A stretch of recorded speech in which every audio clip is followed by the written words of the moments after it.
සියලු දෙනාටම සුබ දවසක් වේවා. සාහිත්‍ය এডুকেෂන් අපේ YouTube channel එකේ අපි ඔයාලට කිව්වා වගේම වර්ගජ සමීකරණ 2020 ඉඳලා 2024 දක්වා කාලේ අපි වර්ගජ සමීකරණ ගැටලු සියල්ල සාකච්ඡා කරගෙන යනවා. මේ වෙනකොට අපි 2020 21 22 කතා කරලා ඉවරයි. ওই තුනම තියෙනවා වීඩියෝස් වල ඔයගොල්ලෝ ගිහිල්ලා බලන්න. ඒකේ අපි ලස්සනට සාකච්ඡා කරලා තියෙනවා මොකද්ද වෙන්නේ කියලා. මුළු ප්‍රශ්නේ තේරෙන විදිහට උපරිමයටම සාකච්ඡා කරලා තියෙනවා. හරි. අද අපි කතා කරන්න යන්නේ 2023 O level ගාන. 2023 විභාග ලිපු ළමයි වර්ගජ සමීකරණ ගැටලුව කොහොමද හැදුවේ කියලා අපි දැන් සාකච්ඡා කරගෙන යනවා. ඔයගොල්ලෝ පාස් පේපර් පොත් ළඟට ගන්න අරගෙන 2023 ගැටලුව බලන්න. දැන් අපි සාකච්ඡා කරනවා මොකක්ද වෙන්නේ කියලා. බලමු. කොහොමද ගැටලුව තියෙන්නේ? මෙන්න බලන්න. මම රූපයක් ඇඳලා තියෙනවා. ඒ ගැටලුවට අදාළ රූපය තමයි මේ තියෙන්නේ. ඒකට අදාළ ගැටලුව දෙනවා මෙන්න මේ විදිහට. රූපයේ අඳුරු කර ඇති ඍජුකෝණාශ්‍රාකාර බිම් කඩක් වටා ඇති පටු ගමන් මාර්ගයක කොටසක් මෙහි දැක්වේ. කියන්නේ මෙන්න මේකට වටේ තියෙන පටු ගමන් මාර්ගය ගැන තමයි මේ කියන්නේ. හරිද? මෙහි දැක්වේ. එම කොටසේ වර්ගඵලය. ඒ කියන්නේ මෙන්න මේ ගමන් මාර්ගයේ වර්ගඵලය වර්ග සෙන්ටිමීටර් කියලාද 16ක් කියලා දීලා තියෙනවා. කියන්නේ මෙයාගේ වර්ගඵලය වර්ග සෙන්ටිමීටර් 16යි. මම පැත්තකින් දාගන්න. 16යි වර්ග සෙන්ටිමීටර මෙන්න මෙයාගේ වර්ගඵලය. කියන්නේ මේ සම්පූර්ණ කොටසේ. ඊට පස්සේ කියනවා රූපයේ දී ඇති තොරතුරු භාවිත කරමින් x මගින් මෙන්න මේ සමීකරණය ගන්නලු. තියෙනවා x වර්ග ඍණ 6x ධන 4 සමානයි බිඳුව. මෙන්න මෙයා. x මගින් මෙන්න මේ සමීකරණය තෘප්ත කරන බව පෙන්වන්න කියනවා ඉස්සෙල්ලා. එයා තෘප්ත කරන බව පෙන්වලා ඊට පස්සේ කියනවා වර්ගමූල පහේ අගය 2.24යි ලෙසගෙන. එහෙනම් අන්න අපිට අවශ්‍ය වැදගත්ම කාරණාව දීලා තියෙනවා. මූල පහ සමානයි 2.24යි කියලා දෙනවා. ඔක දෙනවා. එතන අපිට හරි ලේසි වැඩේ කරගෙන යන්න. හරිද? ලෙසගෙන ඉහත සමීකරණයේ විසඳුම් සොයා එම විසඳුම් දෙක අතරින් x සඳහා ගැලපෙන්නේ වඩා කුඩා අගයේ පමණක් බවට හේතු දක්වන්න කියලා කියනවා. ඉතින් ඒ කතාව පස්සේ පැත්තකින් තියලා මුලට කියනවනේ අපිට අර තෘප්ත කරන්න කියලා මෙන්න මේවා. එහෙනම් අපි ඉස්සරහට තෘප්ත කරලා බලමු. එහෙනම් යම් ගැටලුවට. මොකද්ද මේක කියන්නේ? ඔයගොල්ලෝ දන්න විෂය කරුණුත් එක්ක දැන් අපි හදාගෙන යන්නේ. මොකද අපිට සාමාන්‍ය වෙලට තව මාස 6ක වගේ පොඩි කාලයක් තියෙනවා. එහෙනම් දැන් මේවා ඉගෙනගෙන අවසන් වෙලා තියෙන්න ඕනි. මොකද කරන්න කියලා. හරි එහෙනම් බලමු. ඒගොල්ලෝ කියනවා මෙන්න මේ වගේ රූපයක් දීලා මේකේ තියෙන යාලා මොකද්ද කියන්නේ? මෙන්න මේ අඳුරු කරලා තියනවලු ඍජුකෝණාශ්‍ර හැඩති බිම් කඩ. මෙන්න මේ බිම් කඩ වටේ මෙන්න මේ වගේ පාරක් යනවා කියලා කියනවා. එන්නේ එයාගේ වර්ගඵලය 16යිලු. ඒක පාවිච්චි කරලා මෙන්න මෙයා ගන්න කියලා කියනවා. එහෙනම් ඔයගොල්ලන්ට සරලව හිතන්න පුළුවන්. දැන් ඉතින් හුරු වෙලා තියෙන්න ඕනි ගැටලු හදලා මොකද කරන්නේ අපි මේ කොටසේ 16 හොයාගන්නේ කොහොමද? ඉස්සෙල්ලා මුළු රූපේ වර්ගඵලය හොයනවා. කියන්නේ විශාල රූපේ. මෙන්න විශාල කොටසේ වර්ගඵලය මේ කුඩා කොටසේ වර්ගඵලය අඩු කරනවා. විශාල කොටසෙන් කුඩා කොටසේ වර්ගඵලය අඩු කරනවා. ඊට පස්සේ වට ලැබෙනවා 16යි කියලා. බලමු. එහෙනම් ඉස්සෙල්ලා විශාල රූපයේ වර්ගඵලය හදමු. මම මේ පැත්තෙන් ගන්නවා. විශාල රූපයේ වර්ගඵලය. මම කෙටි කරලා ලියනවා. විශාල රූපයේ තියෙන තුවාල වෙනවා ඍජුකෝණාශ්‍රයක් උස මීටර 7යි. මෙතන දිග මීටර 7යි පරල 5යි කියලා දෙනවා. එහෙනම් 7 ගුණ කිරීම 5. එහෙනම් 4 5 35යි වර්ග මීටර කියලා එයාගේ වර්ගඵලය ලැබෙනවා. එහෙනම් ඊළඟට මම ගන්නවා කුඩා රූපයේ වර්ගඵලය. කුඩා රූපයේ නැත්නම් මම ගන්නවා අඳුරු රූපය කියලා අඳුරු කළ. අඳුරු රූපයේ වර්ගඵලය. බලන්න පුතා මොකද්ද මේක වෙන්නේ කියලා. දැන් අඳුරු රූපයේ වර්ගඵලය ගන්න ඕනේ. අඳුරු රූපයේ වර්ගඵලය ගන්න ඔයා අනිවාර්යයෙන්ම මේක ඍජුකෝණාශ්‍රයක් නේ. මේ ඍජුකෝණාශ්‍රය දිගයි පළලයි දැනගෙන ඉන්න ඕනේ. බලමු මේකේ දිගයි පළලයි දීලා තියෙනවද? බලමට නෑ. එහෙම දිගකුත් පළලක් මොකුත් දීලා නෑ. එහෙනම් අපි දිගයි පළලයි හදා ගන්න ඕනේ. උන් දැන් හදා ගන්න යන්නේ. බලමු දිගයි පළලයි හැදෙන විදිය. දැන් බලන්න සරල කතාව. මෙතන ඉඳලා මෙතෙන්ට. මෙතන ඉඳලා මෙතෙන්ටම උස 7යි පුතේ. මෙතන ඉඳලා මෙතෙන්ට උස 7යි. ඒ 7න් බලන්න මෙන්න මේ 2x කියලා ප්‍රමාණයක් මේ පාරට ගිහින් තියෙනවා. පටු මාර්ගයට ගිහින් තියෙනවා. එහෙනම් මේ 7 මීටර කියන ප්‍රමාණයෙන් මේ 2x කියන අඩු කරා නම් ඔයාලට දන්නවා මෙන්න මේ උස එනවා. මේ 7න් 2x අඩු කරා නම් මේ උස එනවා. එහෙනම් ඔයාලට මෙතෙන්ට දාන්න පුළුවන්. මෙයාගේ උස විදිහට 7 අඩු කිරීම 2x කියලා. මේ 7න් මේ 2x අඩු කරාම මෙයා ලැබෙනවා. අපිට සංඛ්‍යාත්මක ප්‍රමාණයක් නෑ. හැබැයි අපි ප්‍රකාශනයක් ලියාගත්තා. ඔන්න ඒක හරි. ඊට පස්සේ මෙන්න මේ පළල. මෙන්න පළල හොයාගන්නේ කොහොමද? උඩ සම්පූර්ණ දිග දීලා තියෙනවා මීටර 5යි කියලා. එහෙනම් ඔය පහෙන් මෙන්න මේ පටු කොටසට ගිය ප්‍රමාණයයි මෙන්න මේ පටු කොටසට ගිය ප්‍රමාණයයි දෙක අඩු කරා නම් මේ දුර එනවා. ඒක තේරෙන්න ඕනේ. එහෙනම් මෙතන ඉඳලා මෙතෙන්ට 5යි. පහෙන් මෙතනත් x එකක් ඉන්නවා මෙතනත් x එකක් ඉන්නවා. එහෙනම් x ඒව දෙකක් ඉන්නවා. එහෙනම් මේ සම්පූර්ණ පහෙන් මේ x ඒව දෙක අඩු කරා නම් x ඒව දෙකයි කියන්නේ 2x. පහෙන් 2x අඩු කරා නම් මෙන්න මේ කොටස එනවා. එහෙනම් ওই ප්‍රකාශනය අපිට ලියන්න පුළුවන් 5 ඍණ 2x කියලා. ඔන්න අපි දැන් දිගයි බලලා හොයාගත්තා. මේ පැත්තේ තියෙනවා 4 ඍණ 2x මේ පැත්තේ තියෙනවා 5 ඍණ 2x. එහෙනම් ඔන්න අඳුරු රූපයේ වර්ගඵලයට දිග පළලට දාන්නේ මෙන්න මේ දෙන්න. එක්කෙනෙක් ඉන්නවා 4 ඍණ 2x අනිත් කෙනා ඉන්නවා 5 ඍණ 2x. හරි දැන් ඉතින් මේක සුළු කරගෙන දැනගන්න ඕනේ. හරිද? ඔන්න සුළු කරන් යන්න. අපි වා කියලා දීලා තියෙන්නේ මෙන්න කතාව. එහෙනම් 4 5 35යි. ඊට පස්සේ මෙන්න මෙයාගෙන් මෙයා ගුණ කරනවා 4ක් ඍණ 2x කියන්නේ 4ක් 2 14යි පුතා 14x කියලා එනවා ලකුණ ඍණ. ඊට පස්සේ මෙයාගෙන් මෙයා ගුණ කරනවා ඍණ 2x කියෙන් 5 ගුණ කරාම 2 වරක් 5 10යි ඍණ 10x කියලා එනවා. ඊට පස්සේ මෙයාගෙන් මෙයා ගුණ වෙන්න ඕනේ. එහෙනම් ඍණයි ධන 2 වරක් 2 4ix. ඔන්න කතාව. තව සුළු කරන්න පුළුවන්. මොකද x පද තියෙනවා. මෙතන 4ix වර්ග ඉන්නේ.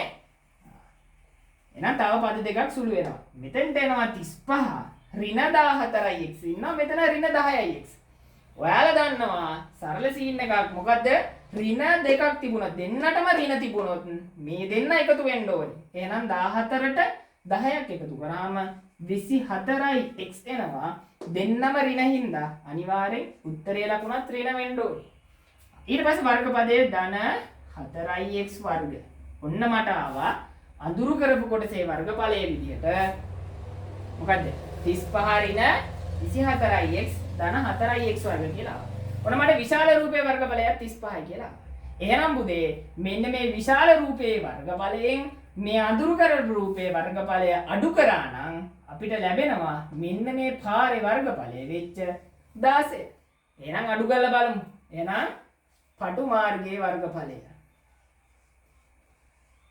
පටු මාර්ගයේ වර්ගඵලය. පටු මාර්ගයේ වර්ගඵලය ලැබෙනවා ලොකු රූපයේ වර්ගඵලයෙන් පොඩි රූපයේ වර්ගඵලය අඩු කරන්න ඕනේ. එහෙනම් ලොකු රූපයේ වර්ගඵලය 35යි. එයාගෙන් අඩු කරන්න ඕනි මෙන්න මේ සම්පූර්ණ ප්‍රකාශනය. ප්‍රකාශනය මම ලියන්නම් මෙන්න මෙහෙම වරහණක් ඇතුලේ. මෙතන ඉන්නවා 35යි. අඩු කිරීම 24ix එකතු කිරීම 4ix වර්ග. ඔන්න ආ ප්‍රකාශනය. දැන් ඉතින් අපි දන්නවා මොකද්ද? ඒගොල්ලෝ දීලා තියෙනවනේ පුතේ පටු මාර්ගයේ වර්ගඵලය. පටු මාර්ගයේ වර්ගඵලය 16යි. එහෙනම් ඔන්න දැම්ම මේ පැත්තට 16 සමානයි. දැන් මෙතන 35 ඉද්දීදී අපි මේ වරහණ සුළු කරගමු. වරහණ සුළු කරනකොට මෙතන ඍණ තියෙන ඍණෙන් මේ හැමෝම ගුණ වෙන්න ඕනේ. එතකොට තමයි සුළු වෙන්නේ. ඍණෙන් 35 ගුණ කරාම ඍණ 35යි. ඊට පස්සේ මෙයා ගුණ කරමු. ඍණයි ධන. එහෙනම් එනවා ධන 24ix කියලා. ඊට පස්සේ මෙයා ඍණ මෙයා ධන ඍණයි ධනයි ඍණ 4ix වර්ග කියලා එනවා. ඔන්න කතාව. මේ පැත්තේ තියෙනවා 16ක්. මම දැන් ළඟට ගන්නවා. 16 කියලා. ඊට පස්සේ අපි මොකද කරන්නේ? මෙන්න මේ දීලා තියෙන ප්‍රකාශනය දිහා බලනවා. මොකද්ද කතාව? එක පැත්තක් බිඳුව වෙලා. බිඳුව වෙලා සහ වර්ගපදයේ ලකුණ තියෙන ධන. එහෙනම් වර්ගපදයේ මෙතන ඉන්නේ ඍණ. එහෙනම් පද ටික ඔක්කොම මේ පැත්තට අරන් යන්න. ඊට කලින් ඔයාලට හරි ලස්සන දෙයක් පේනවා. මොකද්ද? මේන් පේනවද? 35 කැපෙනවා. ඇයි ඒ කැපෙන්නේ? මූ ධන මූ ඍණ. ධන 35ට ඍණ 35 කැපිලා යනවා. එහෙනම් ආව ඉතුරු වෙනවා කවුද? 16 සමානයි මෙතන ඉන්නවා ධන 24ix මෙතන ඍණ 4ix වර්ග. වර්ගපදය ධන කරගන්න ඕන හින්දා අපි මෙන්න මේ සෙට් එකේ මෙහෙට අරන් යන් ඔක්කොම මේ පැත්තට. එහෙනම් ඔන්න මම අරන් යනවා. මේක මම කොටසකට කඩා ගන්නම් මෙහෙම. එහෙනම් අරන් යනවා මේ පැත්තට. එහෙනම් ඍණ 4ix වර්ග සමාන ලකුණෙන් මෙහෙට යන්න ඕනි. එතකොට එනවා ධන 4ix වර්ග. මෙතන ධන 24. ධන 24 මේ පැත්තට එනවා. එතකොට ඍණ 24ix. මේ පැත්තේ හිටියනේ 16. 16ට මුකුත් තුන්නේ නැහැ. එයාගේ ලකුණ ධන. එහෙනම් ධන 16 එහෙම්ම හිටියා. දැන් ඔයාලට පේනවා මේ වර සමාන ලකුණෙන් මේ පැත්තේ හිටපු ඔක්කොමලා මෙහෙට ගිහින් දැම්මා. එතකොට මේ පැත්තේ මොකෙක්වත් නැහැ. එහෙනම් සමානයි බිඳුව. ඔන්න බිඳුව. ඊට පස්සේ මම කියලා දීලා තියෙනවා මොකද්ද? මෙතන වර්ගපදයේ ඉලක්කමක් නැහැ. ඒ කියන්නේ මේ ඉලක්කම තියෙනවා. ඌ අයින් කරන්න ඕනේ. අයින් කරන්න මුළු සමීකරණයම මේ තියෙන ඉලක්කමෙන් බෙදන්න කිව්වා. එහෙනම් බෙදමු. 4ෙන් බෙදනවා ඔක්කොමලා. සේරම 4ෙන් බෙදනවා. අපි දන්නවා බෙදනකොට සමීකරණය දෙපැත්තම බෙදන්න. එහෙනම් මේ 4ට මේ 4 කැපිලා ගිහිල්ලා x වර්ග එනවා. ඊට පස්සේ මෙතන 4ට 1යි 24ට 4 ඒවා 6යි. එහෙනම් මෙතන හැදෙනවා ඍණ 6ix. මෙතන 4ට 1යි 16ට 4යි.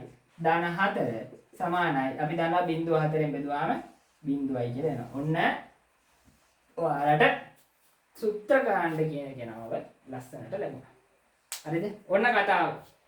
එහෙනම් 2023 ළමයි මේ විදියට හදලා තිබුණා නම් සූත්‍ර කිරීම හරියටම හරි.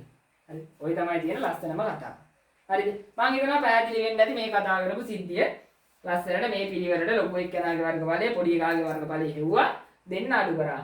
ලස්සනට සුදු කරගෙන ගියා. හරිද? එහෙනම් දැන් ඔන්න අපි මූලික කතාව මෙතෙන්ට අවිලා ඉවරයි. ඊට පස්සේ කියනවා වර්ගමූල පහේ අගය දීලා අපිට කාගේද x වල අගය ගන්න කියලා කියනවා. එහෙනම් අපි යන් ඊළඟ කොටසට. හරිද? හරි. මම මගා ගත්ත අපි ලියපු ටික මේ දෙන අපිට සමීකරණය. දැන් මේක විසඳන්න තියෙන්නේ. අපි දන්නවා අපි දැන් විසඳන්නේ නැහැ මොකෙන්ද? වර්ග පූර්ණයෙන් විසඳන්නේ නැහැ. බලමු විසඳලා x වලට අගයක් ගන්න. මොකද්ද එන්නේ බලන්න. එහෙනම් ඉස්සෙල්ලාම මොන මම ආපහු සමීකරණය ලියාගත්තා 6ix ධන 4 සමාන බිඳුවයි කියපු පිළිවෙල මතක ඇති කලින් වීඩියෝස් වල කියලා තියෙනවා. මොකද කරන්නේ?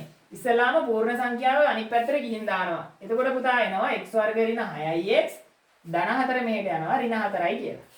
ඊට පස්සේ වර්ග නොවන පදයේ සංගුණකය ගන්නවා එළියට. මේ පැත්තට මම කොටසක් ගන්නම්. මම කෝවා ගන්න කෙනා බෙදන්න කියලා දෙකෙන් එනවා උත්තරයක්. එයාව වර්ග කරන්න කිව්වා. ඒ එන උත්තරේ වර්ග කරාට පස්සේ එන කෙනා දෙපැත්තටම එකතු කරන්න කිව්වා. එහෙනම් x වර්ග ඍණ 6යි x ධන 3 වර්ග සමානයි ඍණ 4 ධන 3 වර්ග දෙපැත්තටම එකතු කරා. මේ දෙපැත්තම කපලා ගියොත් එහෙම ආවව කලින් කෙනාම එනවා. එහෙනම් ඔන්න දෙපැත්තටම එකතු කරා. දැන් මෙයා පූර්ණ වර්ගයක් බවට පත් කරන්න ඕනේ. එහෙනම් ධම්ම වරහන ධම්ම වර්ගය. දැන් පූර්ණ වර්ගයක් කරන්න ඕනේ විදිහට. දැන් මේ ඇතුලේ පුරවන්න තියෙන්නේ එකින් එක අරගෙන පුරවනවා x ඒව දෙකක් තියෙනවා x වර්ග තන එකක් ඉල්ල ගන්නවා x කියලා. මෙයාගේ ලකුණ එහෙම ඉල්ල ගන්න කිව්වා මම. ඊට පස්සේ අනිත් පදයට යනවා මේ දෙක මෙතනින් අයින් කරාම ලැබෙනවා ඉලක්කමක්. එයාව පල්ලෙහාට ගන්න. ඔන්න පූර්ණ වර්ගයක් කරා මේ පැත්තට එනවා ඍණ 4 ධන 3 වර්ග කියන්නේ පුතේ 9යි. 3 වර්ග 9යි. තව ටිකක් මේගොල්ලෝ සුළු කරමු. x ඍණ 3 වර්ග සමානයි ධන 9 ඍණ 4 ලකුණු අසමානයි. 9 ලකුණ ධන 4 ලකුණ ඍණ. ලකුණු අසමාන වුණාම මොකද කරන්නේ? ඔයගොල්ලෝ දන්නවා. ලකුණු අසමාන වෙච්ච ගම ලොකු එකාගෙන් පොඩි එකා අඩු කරලා ලොකු එකාගේ ලකුණ දානවා. ලොකු එකා 9 9න් 4ක් ගියාම 5යි. 9න් 4ක් ගියාම 5යි. ලොකු එකාගේ ලකුණ දානයි. ඉතින් ගැටලුවක් නැහැ. දැම්මේ නැත. ධන 5යි. ඊට පස්සේ සුළු කරන් යනවා. වර්ගය මේ පැත්තට ගිහින් දානවා. වර්ගය යනකොට වර්ගමූලය වෙනවා. එතකොට වරහන ඕනේ x ඍණ 3 සමානයි වර්ගමූල 5යි. වර්ගමූල 5ට විශේෂත්වය තමයි මොකද්ද? ධන හෝ ඍණ දෙකම තියෙනවා. ධන හෝ ඍණ දෙකම තියෙනවා වර්ගමූල 5ට. ඔන්න දැන් අපි මෙතෙන්ට එනකන් ආවා. දැන් වර්ගමූල 5 යගේ දීලා තියෙනවා. ආදේශ කරමු. එහෙනම් x ඍණ 3 සමානයි ධන හෝ ඍණ මූල 5 යගේ දෙනවා 2.24යි කියලා. හරි ඊට පස්සේ මොකද කරන්නේ? උත්තර දෙකක් එන්න ඕනේ. ධන උත්තරේ සහ ඍණ උත්තරේ. එහෙනම් කොටස් දෙකකට කරමු. මම මේ පැත්තට යන්න. ඕන මම මේක වෙන් කරගත්තා. එහෙනම් එකක් එනවා. එහෙනම් එන්න කොටස් දෙක මම මෙහෙම කඩා ගන්නම්. එකක් එනවා x සමානයි ධන උත්තරේට ගියොත් එහෙම ඍණ 3 මේ පැත්තට යන්නේ ධන 3යි කියලා. උත්තර මේ පැත්ත එනවා. නැත්නම් මම ගන්නම් තව ටිකක් ලේසි වෙන්න. x ඍණ 3 සමානයි ධන 2.24 මේ පැත්තට එනවා. x ඍණ 3 සමානයි ඍණ 2.24. ඊට පස්සේ x සමානයි ඍණ 3 මෙහෙට යන ධන 3යි 2.24 ධන 3යි මේ පැත්තට යනවා x සමානයි ඍණ 2.24 ධන 3යි කියලා. උත්තර දෙකක් එනවා. මේ පැත්තට x සමානයි කියලා උත්තරයක් එනවා. 3ට දෙකක් එකතු කරාම 5.24යි කියලා. මේ පැත්තේ නම් පුතේ සුළු කරන්න වෙනවා. ලොකු එකාගෙන් පොඩි එක අඩු කරන්න එපා. එහෙනම් 3ෙන් අඩු කරන්න ඕනේ 2.24ක්. එතකොට 3යි ඔන්න අඩු කරන විදිය දශම නැත්තම් බිංදු දාගත්තා 2.04ක් අඩු කරනවා. මෙතනට ගියාම 10න් 4ක් ගියාම 6යි 9න් 2ක් ගියාම 7යි. මෙතන තියෙන්නේ 2 2න් 2ක් බිංදුවයි. ඒක කරනවා 0.7යි 6යි කියලා. දැන් මාර ප්‍රශ්නේ. මොකද්ද ප්‍රශ්නේ? ප්‍රශ්නේ තමයි දෙකටම එනවා ධන උත්තර දෙකක්. ධන උත්තර දෙකක් එනවා. දැන් අපිට උත්තර දෙකක් තියාගෙන බෑනේ පුතා. අපිට ඕනේ එක උත්තරයක්. දැන් ඒ කලින් වීඩියෝස් වල නම් අපිට අවුලක් නැහැ. එක එක ධනාව අනික ඍණාව. කෙලින්ම කතාව ඉවරයි ඍණ අයින් කරා. අයින් කරේ ඇයි? දිග ප්‍රමාණ ඍණ වෙන්නේ නැහැ. ඒකෙන්ද ඍණ කෙලින්ම අයින් කරලා දැම්මා. දැන් ප්‍රශ්නයක් එනවා. මොකද්ද? අප්පට සිරි දෙන්නම ධන. එහෙනම් දැන් අනිවාර්යෙන් එක එක අයින් කරන්න ඕනේ. එහෙනම් දැන් තමයි ඔයාලගේ ගණිත බුද්ධිය එළියට එන්න ඕනේ. මොකද්ද ගණිත බුද්ධිය? බලමු x. මෙන්න x වලට අගයන් දෙකක් තියෙනවා. දැන් යනවා රූපෙට. රූපෙට ගිහින් බලනවා x කොහෙද තියෙන්නේ? මෙතන x, මෙතන x. එහෙනම් මෙන්න මේ x වල අගයන් තමයි මේ දෙකක් ඇවිල්ලා තියෙන්නේ. එතකොට කල්පනා කරන්න ඕනේ මේ අගය මෙතෙන්ට ගැලපෙනවද? මේ අගය මෙතෙන්ට ගැලපෙනවද? ගැලපෙන්නේ නැත්නම් අයින් කරනවා. ගැලපෙනවා නම් දා ගන්නවා. ඔන්න බලන්න. මෙතන අගය පුතේ 5.2.4යි. ඌ මෙතෙන්ට ගැලපෙනවද කියලා බලන්නකෝ. දැන් මෙතෙන්ට දානවා මම 5.2.4යි. එහෙනම් අනිවාර්යෙන් මේ පැත්තට එන්නත් ඕනේ 5.2.4යිනේ. එතකොට ලොකු එක ආයෙනවා. චුට්ටක් බලන්නකෝ. ලොකු එක කීයද දෙන්නේ? ලොකු එක 5යි. යකෝ ලොකු එක 5ක් වෙනකොට මෙතනත් 5යි මෙතනත් 5යි මේ කෑලි දෙකම 10ක් වෙලා. ඒතර ලොකු එක 5යිනේ. ඒතර මෙතන 10 ඉන්න පුළුවන්ද? කිසිසේත් මෙන්න බෑනේ පුතා. සරලව හිතුවා ලොකු එක සම්පූර්ණ මෙතන ඉඳලා මෙතෙන්ටම 5යි. අපිට මේ ඩිංගට 5ක් ආවා. ඒ කියන්නේ මේ 5.2.4 උත්තරේ ගන්න බෑ. එහෙනම් x එන්න පුළුවන් කොහකද? x එන්න පුළුවන් එක උත්තරේ තමයි අන්න අර එහා පැත්තේ ඉන්නවා. කවුද?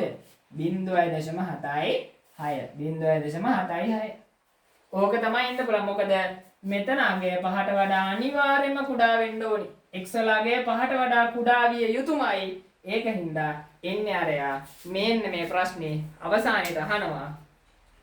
විසඳුම් සොයා එම විසඳුම් දෙක අතුරින් ඔන්න විසඳුම් දෙක අතුරින් මේ දෙන්න අතරින් විසඳුම් දෙක අතුරින් x සඳහා ගැලපෙන්නේ කුඩා අගය පමණක් බවට හේතු දක්වන්න කියනවා. හරියටම හරිනේ. x ට ගැලපෙන්නේ පොඩි එකා විතරයි. ලොකු එකා දාන්න බෑ. මොකද 5ට වඩා අනිවාර්යයෙන්ම කුඩා වෙන්න ඕනේ x වලගේ. ලොකු වුණොත් කොහොමද දාන්න බෑ. එහෙනම් 5ට වඩා කුඩා අගයක් තියෙන්නේ මෙන්න මෙහා. එහෙනම් මම ලියනවා x කියන කෙනා කුඩා වෙන්න ඕනි 5ට වඩා. x කියන කෙනා 5ට වඩා කුඩා වෙන්න ඕනි. බැවින් ඔන්න දැන් හේතුව දක්වන්න යන්නේ. x කියන කෙනා 5ට වඩා කුඩා විය යුතු බැවින් x හි අගය 0.76 විය යුතුය. ඔන්න අපි උත්තරේ දැම්මා. එහෙනම් මේක අපිට මේ හැමෝම දිග ප්‍රමාණ මීටර එන්නේ මම එහෙනම් මෙතන මීටර කියලා දානවා. එහෙනම් අනිවාර්යෙන් x වලගේ පුතේ 5ට වඩා කුඩා වෙන හින්දා අනිවාර්යෙන් x වලගේ එන්න ඕනේ 0.76 මීටර කියලා.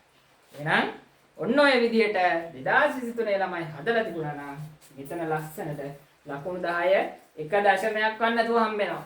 දශමයක් වත් නැතුව හරියටම හම්බෙනවා.